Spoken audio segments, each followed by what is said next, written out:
ऐसा दर्पण है जो समानांतर किरण पुंज देता है। तो मान लीजिए कुछ पल के लिए यहाँ टॉर्च रख दिए और इधर से जला रहे हैं, जो प्रकाश ऐसे जा रहा है तो जाने के बाद ये रिफ्लेक्ट होकर किधर जाएगा, प्रधान अक्ष के समानांतर हो जाता है। तो कैसा किरण पुंज, ठीक इसका उल्टा दिशा हो गया। तो ऐसे में हम कह सकते हैं कि अवतल दर्पण किसी वस्तु का किसी प्रकाश पुंज का समानांतर प्रकाश पुंज दे सकता है। उत्तल दर्पण क्या होता है, जिस दर्पण का परावर्तक सतह उभरी हुई रहती है अर्थात केंद्र के विपरीत दिशा में होती है, उसे उत्तल दर्पण या अपसारी दर्पण कहा जाता है। उत्तल दर्पण को कौन दर्पण कहा जाता है, अपसारी दर्पण भी कहा जाता है। ऐसा क्यों, क्योंकि मान लीजिए एक उत्तल दर्पण है और यहाँ पे प्रधान अक्ष हो गया, इधर से आ रही है प्रकाश की किरण, तो सब के सब कहाँ जाती है, सीधे रिफ्लेक्ट होकर के निकल जाती है इस तरह से। अब मान लीजिए ऐसा लग रहा है कि सब यहाँ से जा रही है, ऐसा लग रहा है कि सब यहाँ से जा रहा है, तो एक निश्चित बिंदु पर क्या हो रही है, एक निश्चित बिंदु से अपसृत यानी फैलती हुई। अपसृत का मतलब क्या होना, फैलना होता है। अपसृत हो रही है, इस घटना के कारण इसको हम लोग क्या कहते हैं, अपसारी दर्पण कहते हैं। प्रश्न आ गया कि उत्तल दर्पण को अपसारी दर्पण क्यों कहा जाता है, तो लिखेंगे क्या कि प्रधान अक्ष के समानांतर आती हुई प्रकाश की किरणें दर्पण से परावर्तन, उत्तल दर्पण से परावर्तन के बाद प्रधान अक्ष के समानांतर क्या होती है, फोकस से एक फैलती हुई यानी विस्तृत होती हुई दिखाई देती है। इस घटना के कारण उत्तल दर्पण को अपसारी दर्पण कहा जाता है। अब इसके बाद हो जाता है परवलयिक दर्पण यानी कन्वेक्स मिरर। परवलयिक दर्पण यानी क्या, अवतल दर्पण का ही प्रारूप है। बता रहे थे कि अवतल दर्पण का प्रारूप है, तो इस तरह से हो जाता है। यहां से इसको कर दिए, ऐसा अवतल दर्पण जो बिल्कुल गोलाकार नहीं होता है उसे हम क्या कहते हैं, परवलयिक दर्पण के नाम से जानते हैं। और इस दर्पण का इस्तेमाल गाड़ियों की हेडलाइट में आजकल किया जाता है। अब प्रश्न बनता है गोलीय दर्पण से संबंधित विभिन्न पद। गोलीय दर्पण से संबंधित विभिन्न पद, तो गोलीय दर्पण से संबंधित विभिन्न पद में पहला पद हो जाता है different terms related with the spherical mirror. First हो जाता है आपका क्या, वक्रता केंद्र। आप जान रहे हैं कि गोलीय दर्पण किसी न किसी गोले का खंड होता है। मान लीजिए यहां से इसको काट के निकाल दिए तो यहाँ पेंट कर दिए तो ये अवतल हो गया, और अंदर पेंट कर दिए तो उत्तल हो गया।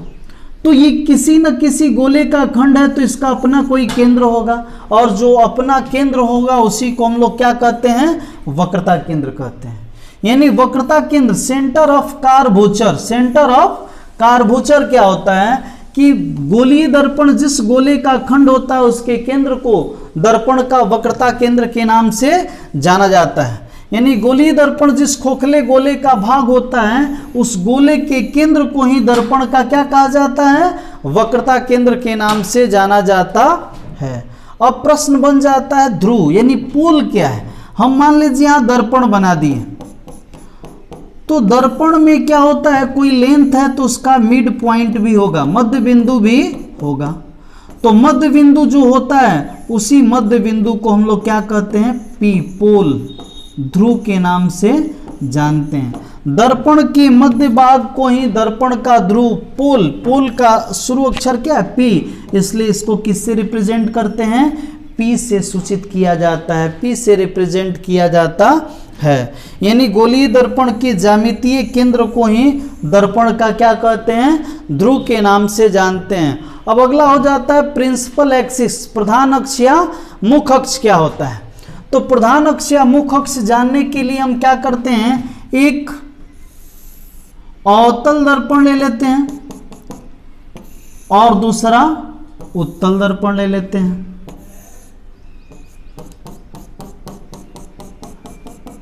अब इसमें क्या देख रहे हैं कि ये आपका है C और ये आपका है P, वक्रता केंद्र और ध्रुव।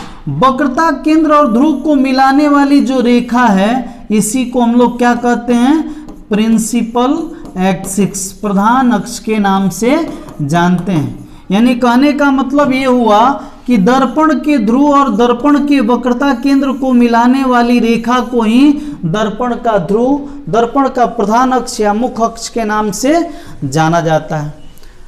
दर्पण के ध्रुव और वक्रता केंद्र को मिलाने वाली रेखा ही क्या कही जाती है? मुख्य अक्ष या प्रधान अक्ष कही जाती है। अब उसके बाद हो जाता है दर्पण का द्वारक।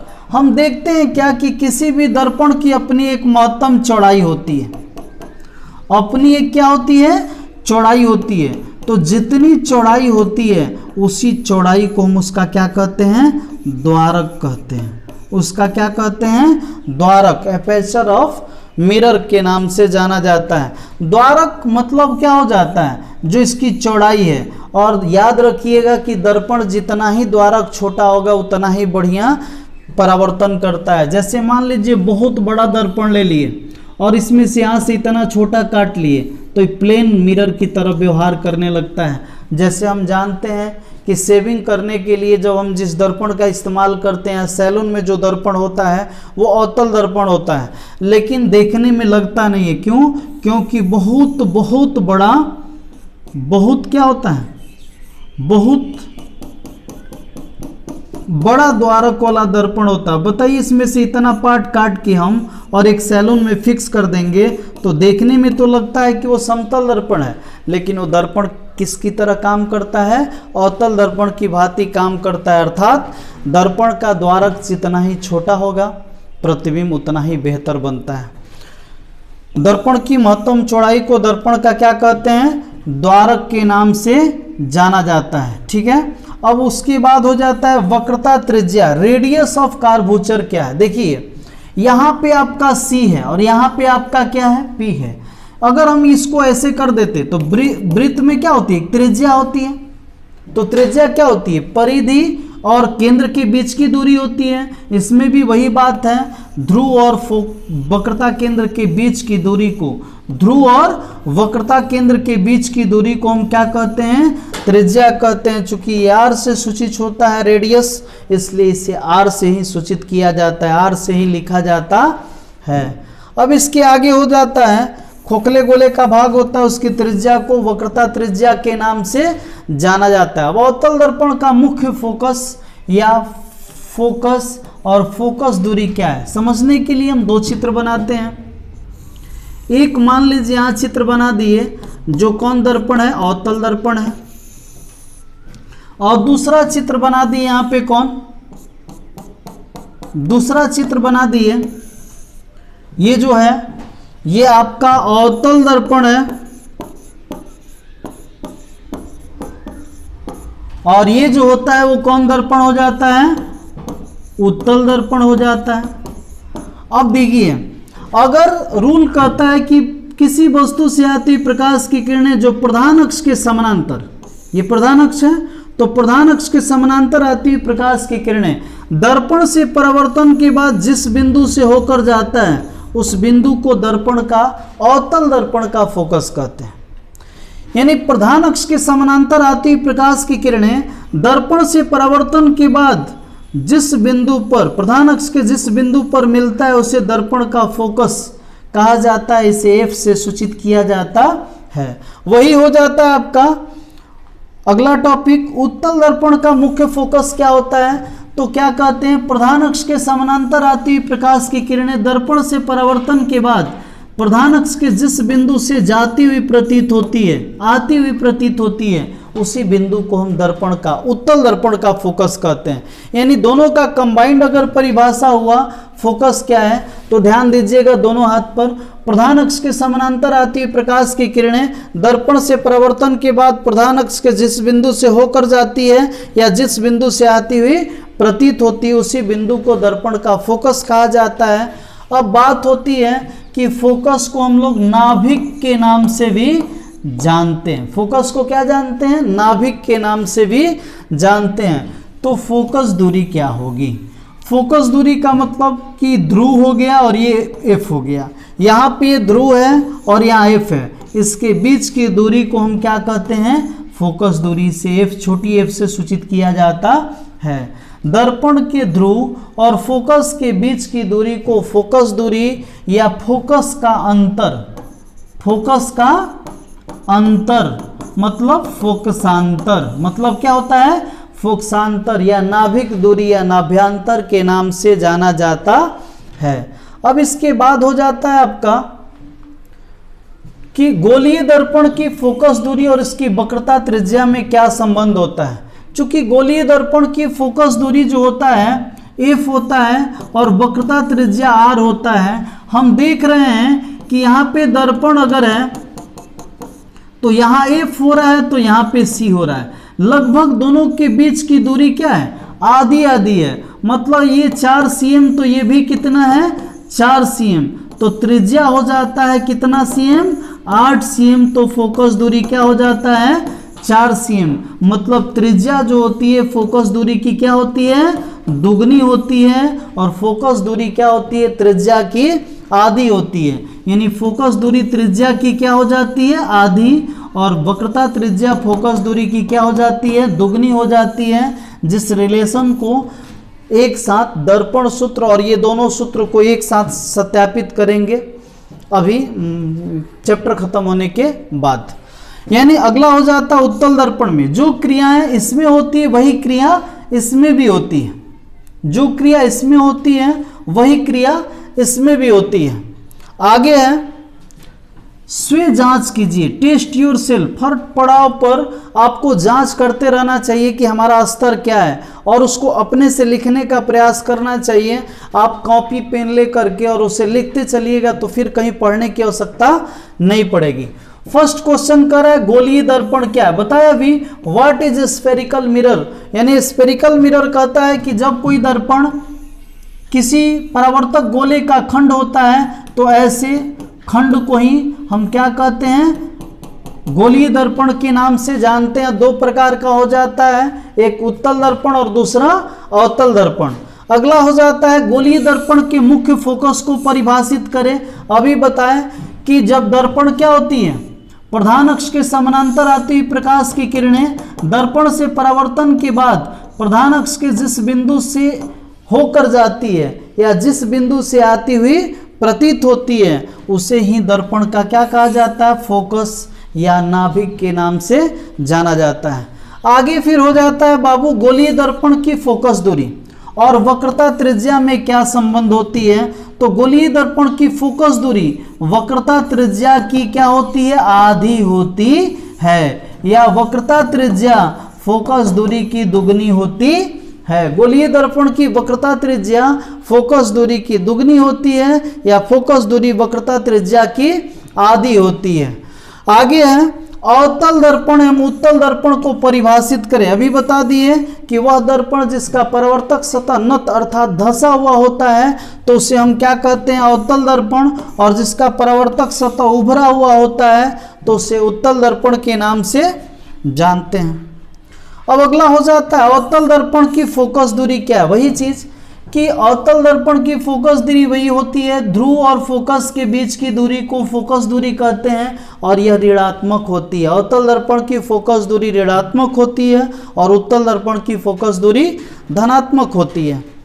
आगे हो जाता है यदि उत्तल दर्पण की फोकस दूरी 25 cm है तो उसकी वक्रता त्रिज्या क्या होगी। आप जान रहे हैं कि वक्रता त्रिज्या जो होती है वो फोकस दूरी की दुगनी होती है, तो 2 गुने 25 मतलब कितना cm हो जाएगा 50 cm वक्रता त्रिज्या हो जाती है। वक्रता त्रिज्या कितना cm हो जाती है 50 cm हो जाती है। अब टॉपिक है 36 अवतल दर्पण द्वारा प्रतिबिंब प्राप्त करने के नियम क्या होते हैं। तो अवतल दर्पण द्वारा प्रतिबिंब प्राप्त करने के 3 नियम होते हैं। फर्स्ट नियम होता है कि किसी भी माध्यम से आती हुई प्रकाश की किरणें दर्पण से परावर्तन के बाद कहां से होकर जाता है फोकस से। दर्पण से परावर्तन के बाद कहां से होकर जाता है फोकस से। किसी भी माध्यम से आती हुई प्रकाश की किरणें प्रधान अक्ष के समानांतर दर्पण से परावर्तन के बाद कहां से होकर जाता है फोकस से होकर जाता है। नियम नंबर 2 कहता है कि वस्तु से आती हुई प्रकाश की किरणें जो वक्रता केंद्र से होकर दर्पण से परावर्तन के बाद उसी पथ पर लौट जाता है। ऐसा क्यों? क्योंकि मान लीजिए अगर ये C है तो यहाँ पर टच करेगा तो लंबवत टच करता है, क्योंकि स्पर्श रेखा पर ही बिल्कुल लंब होता है, और विलंब आपतन के लिए परावर्तित पथ वही हो जाती है, तो रिटर्न कर जाता है। अब उसके बाद तीसरा इसमें होता है कि वस्तु से आती हुई प्रकाश की किरणें, वस्तु से आती हुई प्रकाश की किरणें जो क्या होती हैं, फोकस से होकर दर्पण से परावर्तन के बाद प्रधान अक्ष के समानांतर हो जाती है। इसमें 3 नियम होते हैं, 2 ही दिया हुआ है।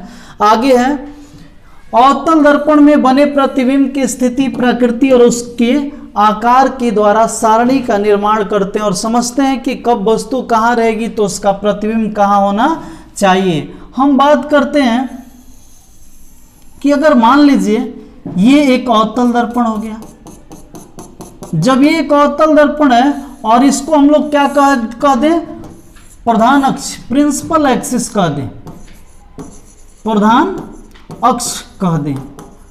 अगर वस्तु कहाँ हो जाती है, अनंत पर, ये अनंत है, ये आपका मान लीजिए C हो गया और ये आपका F हो गया, इसको वक्रता केंद्र कहते हैं, इसको क्या कहते हैं, फोकस, वक्रता केंद्र, और ये आपका क्या हो गया, फोकस या नाभिक हो जाता है। अब एक और चीज ध्यान दीजिएगा कि अगर O लिख रहे हैं तो O का मतलब हो जाता है ऑब्जेक्ट, O का मतलब ऑब्जेक्ट, ऑब्जेक्ट का मतलब होता है वस्तु, और I का मतलब हो जाता है इमेज, और इमेज को हम लोग क्या कर समझते हैं, प्रतिबिंब समझ बैठते हैं कि वो उसका प्रतिबिंब है। तो देखिए अगर वस्तु कहाँ होती है, अनंत पर होती है, तो प्रतिबिंब जो बनता है वो फोकस पर बनता है। कैसा, चूंकि उल्टा बनेगा मतलब वास्तविक हो जाता है और सीधा बनेगा तो काल्पनिक। देखिए इसका ऊपर चेहरा है तो इसका फेस किधर है, नीचे है, इसलिए उल्टा है, तो उल्टा है तो वास्तविक है, वस्तु से क्या है, छोटा है। सीधा समझिए कि अगर वस्तु अनंत पर होगी तो प्रतिबिंब कहाँ बनेगा, फोकस पर। अगर वस्तु अनंत पर होगी तो प्रतिबिंब कहाँ बनेगा, फोकस पर बनेगा। अब थोड़ा सा मतलब ये O1 हो गया, पहला वस्तु और इसका पहला इमेज बना दी। दूसरा हो जाता है कि जब वस्तु अनंत और C के बीच आ जाती है तो प्रतिबिंब जो होता है वो थोड़ा सा घसकता है और किसके बीच आ जाता है, C और F के बीच आ जाता है। वस्तु इतना बड़ा है, प्रतिबिंब इसका छोटा बनता है, वास्तविक उल्टा होता है। जब वस्तु C पर आती है तो प्रतिबिंब भी C पर ही बनता है और दोनों आपस में क्या हो जाते हैं, बराबर हो जाते हैं। यहाँ से क्वेश्चन क्रिएट करता है क्या कि अवतल दर्पण में वस्तु को कहाँ रखी जाए, वस्तु को कहाँ रखी जाए कि प्रतिबिंब बिंब के बराबर हो जाए, यानी वस्तु के बराबर हो जाए। तो इसके लिए हम बात करेंगे क्या, आंसर C, यानी वक्रता केंद्र पर होगी तो प्रतिबिंब वक्रता केंद्र पर ही बनता है और प्रतिबिंब दूरी, वस्तु दूरी दोनों आपस में बराबर हो जाती है, प्रतिबिंब का आकार वस्तु के भी बराबर हो जाता है। दूसरा क्वेश्चन घुमा दिया, कॉन्सेप्ट समझिएगा, सब समझ में आ जाएगा। कह रहा है कि यदि U बराबर V है, U बराबर V है और प्रतिबिंब की ऊंचाई 12 cm है, प्रतिबिंब की ऊंचाई कितना cm है, 12 cm है, तो वस्तु की ऊंचाई कितना हो जाएगा, 12 cm, क्योंकि दोनों आपस में तभी बराबर होगा जब क्या होगा, बिंब भी आपस में क्या हो जाएगा, बराबर हो जाएगा। या घुमा दिया कि अगर किसी वस्तु का प्रतिबिंब की ऊंचाई वस्तु की ऊंचाई के बराबर है अवतल दर्पण में और वस्तु दूरी U दिया है 20 cm, तो प्रतिबिंब दूरी क्या होगा, तो ये भी होगा 20 cm। अगर फोकस दूरी कहेगा तो चूंकि ये वक्रता त्रिज्या है तो फोकस दूरी उसका आधा हो जाएगा, कितना हो जाएगा, 10 cm, और R पूछेगा तो R भी क्या होगा, 20 cm, क्योंकि ये और ये तीनों आपस में क्या होंगे, बराबर होंगे। अब उसके बाद हो जाता है कि जब वस्तु, यानी ये हो गया O3 और इसका प्रतिबिंब बन गया I3, ये O2 था तो इसका प्रतिबिंब बन गया I2। जब वस्तु कहाँ आती है, यहाँ पर आ जाती है, तो प्रतिबिंब जो होता है अनंत पर आती है, अनंत और वक्रता केंद्र के बीच में जाता है। यह कैसा होता है, वास्तविक उल्टा और वस्तु से बड़ा। C के बाद अब बड़ा बनना शुरू हो जाता है। जब वस्तु F पर आता है तो प्रतिबिंब कहाँ चला जाता है, अनंत पर चला जाता है, यानी ये O5 है तो ये I5 है, यानी जब वस्तु अनंत पर तो प्रतिबिंब कहाँ बन जाता है, वस्तु फोकस पर तो प्रतिबिंब अनंत पर बन जाता है। जब वस्तु अनंत और P और F के बीच आती है तो प्रतिबिंब बाबू दर्पण के पीछे बन जाता है। ये सीधा हो गया, तो सीधा का मतलब हो जाता है कि काल्पनिक, काल्पनिक का मतलब आभासी और बड़ा बनता है। अब ध्यान देने वाली बात यहाँ पे क्या है कि अवतल दर्पण कैसा कैसा प्रतिबिंब बना रहा है, तो वास्तविक भी बना रहा है और काल्पनिक भी बना रहा है। काल्पनिक में कैसा बना रहा है, छोटा बना रहा है या बड़ा बना रहा है, तो बड़ा बना रहा है। काल्पनिक प्रतिबिंब प्राप्त करने के लिए वस्तु कहाँ होनी चाहिए, पी और एफ के बीच होनी चाहिए। अगर किसी वस्तु का अवतल दर्पण में आभासी यानी काल्पनिक प्रतिबिंब चाहिए तो वस्तु कहाँ होनी चाहिए, पी और एफ के बीच होनी जरूरी होती है। अब इसी चार्ट को हम समझते हैं चार्ट से, यानी अनंत पर जब वस्तु होती है तो प्रतिबिंब कहाँ बनता है बाबू, फोकस पर बनता है। कैसा बनता है, वास्तविक, उल्टा और वस्तु से छोटा बनता है। जब वस्तु वक्रता केंद्र और अनंत के बीच थोड़ा सा बढ़े तो ये थोड़ा सा बढ़ गया और ये बन गया वक्रता केंद्र और फोकस के बीच वास्तविक, और उल्टा वस्तु से छोटा होता है। जब यहाँ आते हैं सी पर आते हैं, प्रतिबिंब सी पर ही बन जाता है, वास्तविक, उल्टा और वस्तु के बराबर बन जाता है। जब वस्तु एफ और सी के बीच आती है प्रतिबिंब थोड़ा सा घसकता है, आगे बढ़ जाता है सी और अनंत के बीच, वास्तविक, उल्टा और वस्तु से छोटा हो जाता है। और जब वस्तु एफ पर होती है तो प्रतिबिंब कहाँ जाता है, अनंत पर जाता है। जब पी और एफ के बीच होता है तो दर्पण के पीछे आ जाता है। तो ये बारी बारी से 6 प्रतिबिंब जो है वो अवतल दर्पण में बनता है। अब उसमें एक और चीज होता है क्या कि अवतल दर्पण का इस्तेमाल हजामत बनाने में क्यों किया जाता है। हजामत मीन्स सेविंग करने में। तो देखिए हमारे पास 3 दर्पण है, एक समतल दर्पण, दूसरा उत्तल दर्पण और तीसरा अवतल दर्पण। तो समतल दर्पण में किसी वस्तु का प्रतिबिंब काल्पनिक, सीधा और वस्तु के बराबर बनता है। अगर बराबर ही बनता तो ना ही देख लेता, काट देता। हमको बड़ा चाहिए तो बड़ा प्रतिबिंब केवल समतल दर्पण में काल्पनिक में बड़ा बनता है। अब इसमें पूछ देगा कि इसका इस्तेमाल क्यों किया जाता है, तो लिखेंगे कि अवतल दर्पण एक ऐसा दर्पण है जिसमें किसी वस्तु का काल्पनिक, सीधा और वस्तु से बड़ा प्रतिबिंब प्राप्त होता है। अन्य किसी भी दर्पण में काल्पनिक, सीधा और वस्तु से बड़ा प्रतिबिंब नहीं प्राप्त होता है। यही कारण है कि अवतल दर्पण का इस्तेमाल हजामत बनाने में किया जाता है। इसके लिए हम कहाँ रखते हैं, प्रतिबिंब यानी चेहरा पी और एफ के बीच रखते हैं। और क्वेश्चन करता है कि हजामत बनाते समय चेहरा कहाँ होना चाहिए, कुर्सी कहाँ होना चाहिए, तो ये नहीं लिखना है कि सैलून में होना चाहिए। कहाँ होगा, दर्पण के ध्रुव और फोकस के बीच, या फोकस से कम दूरी पर भी इसको कह सकते हैं। अब इसके आगे हो जाता है बाबू कि उत्तल दर्पण द्वारा विभिन्न प्रकार के प्रतिबिंबों का निर्माण।